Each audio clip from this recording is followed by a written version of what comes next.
Hello, hello.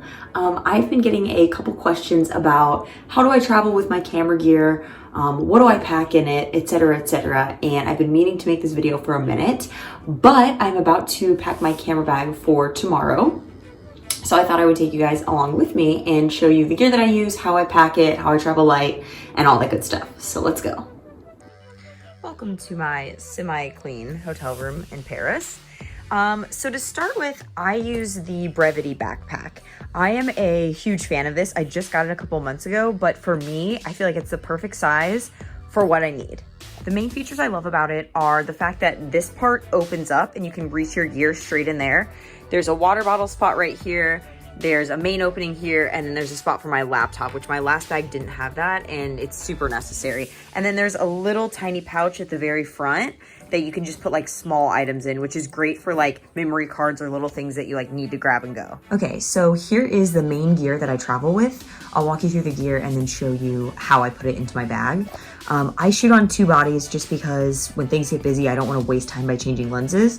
So there are the two. One's a Mark IV, the backup is a Mark III. I have another Mark IV at home, but just being on the road and things being busy and being outside, things get dirty. And so I almost like that that's my backup Mark III, and I don't have to worry if something were to happen to it. I have a good one at home that I can swap out with.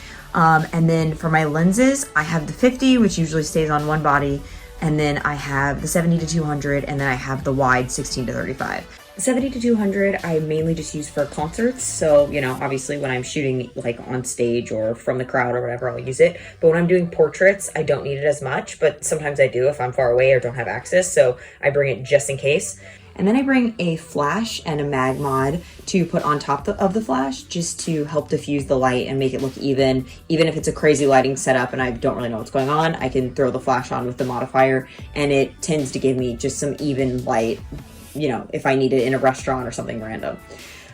So that's pretty much it in terms of gear. It's just the wide, the zoom, and then the 50, which I love for portraits, the two bodies, and then all the accessories. I got business cards, batteries, chapstick, memory cards, camera batteries, 2 terabyte backup drive, a card reader, AirPods, mask, and a passport and wallet. And I also do have an air tag that I keep in my bag in case I would ever lose my bag or whatever. I can track it and know exactly where all my gear is. So first in goes my 70-200, then my camera body with the 50 on it, and then the wide, and they fit snugly but perfectly on the bottom. And then on the top is when I'll do the other camera body, the flash, and the MagMod.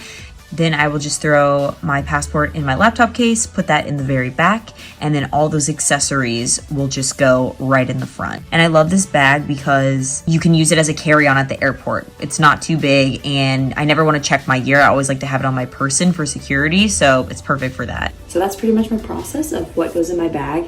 I'm not gonna lie, it can get pretty heavy, but honestly, once I start shooting, I have a shoulder strap that holds 2 camera bodies that I will wear on my shoulders, and then I'll usually put the bag down somewhere, so I'm not carrying the bag. The only time I'm carrying the bag is like when I'm in the airport, traveling, etc. Otherwise, when I'm shooting, I'll just leave it in the room somewhere. So that is the gist of my travel camera bag setup. Let me know if you guys have any other questions.